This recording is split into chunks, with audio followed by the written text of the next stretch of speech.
There's a kind of silence that belongs only to disappearances, not the soft silence of sleep or an empty street, but the silence of an unfinished sentence.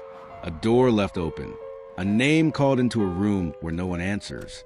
3 cases, 3 states, 3 families living inside that silence. June 6, 1992, Springfield, Missouri. A mother and 2 teenage girls came home after graduation. Every item they owned stayed behind. They did not. 2 months later on Interstate 80 in Illinois, Tammy Zywicki pulled over when her car broke down. Witnesses saw her beside a faded truck with a rusty orange stripe.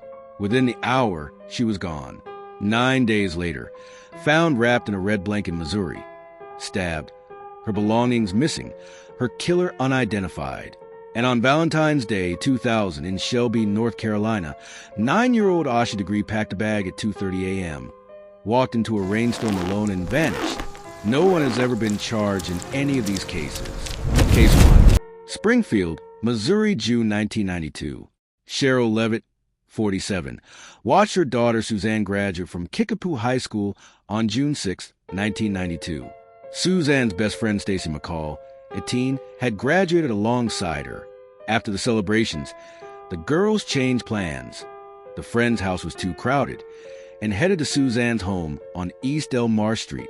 Sherrill was last heard on the phone at 11:15 p.m., calm and chatty, discussing furniture. The following morning, a friend came to collect the girls.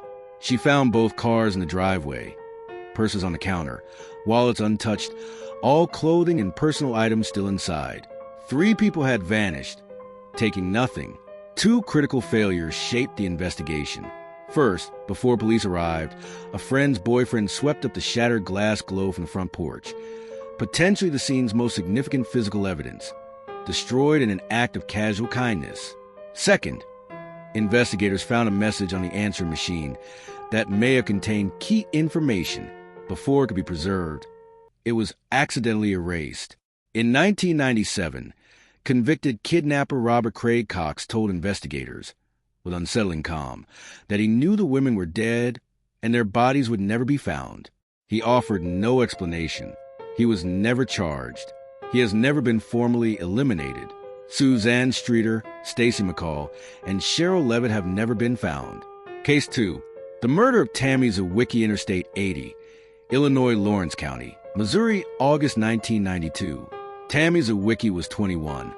A senior at Grinnell College in Iowa, a double major in art history and Spanish, and photographer who saw the world as something worth preserving. On August 23, 1992, her white 1985 Pontiac broke down near mile marker 83 on Interstate 80 in central Illinois. Between 3:10 and 4 p.m., multiple witnesses drove past and noted Tammy on the shoulder, alongside a parked tractor trailer with a distinctive rusty orange stripe.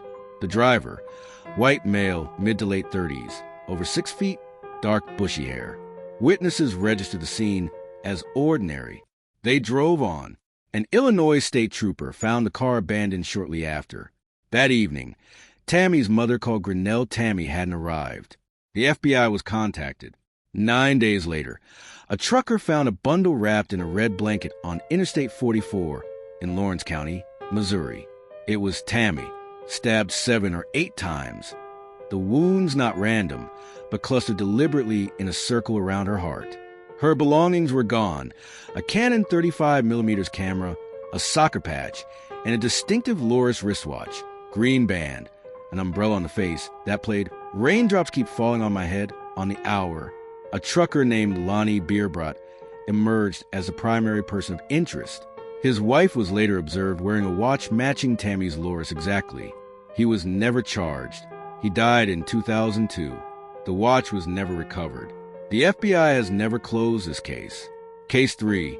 The disappearance of Asha Degree, Shelby, North Carolina, February 2000.